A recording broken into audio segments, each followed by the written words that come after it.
Bollywood performing craftsman Chunky Pandey, who has done a negative part in the starting late-release Beat 'em John, says that he was a devotee of frauds since youth. "I have been a fan of nakes since my childhood. Finally, when I got the piece of a delinquent, I got frightening reactions from two women. They were sitting beside me in the midst of the screening and left the hall halfway when they comprehended I was near them," said Chunky Pandey. In the wake of endeavoring his hand at parody and negative arrangement, Chunky now needs to make his group cry. "I have done comic dramatization and now I did a negative part.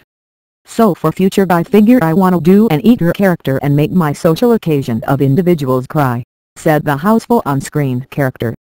Asked which class was more harder to perform, Chunky expressed, "Being a scalawag was a straightforward thing to do. Spoof thoroughly depends upon the script and the sort of trades we get. Comic show is dependent on time. In this manner I will state comic dramatization is harder than being a scalawag."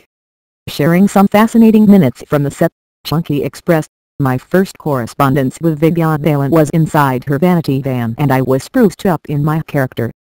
As I wandered into her van, she looked and yelled. That took after a compliment for me."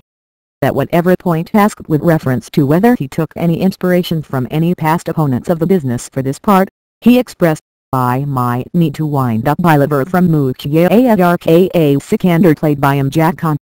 That is the kind of skepticism a fraud should have." Beat 'em John, highlighting Vivian Valen, Gauhar Khan, Ila Aran, Naseeruddin Shah and Pilati Sharda among others, hit the additional expansive screen on April 14.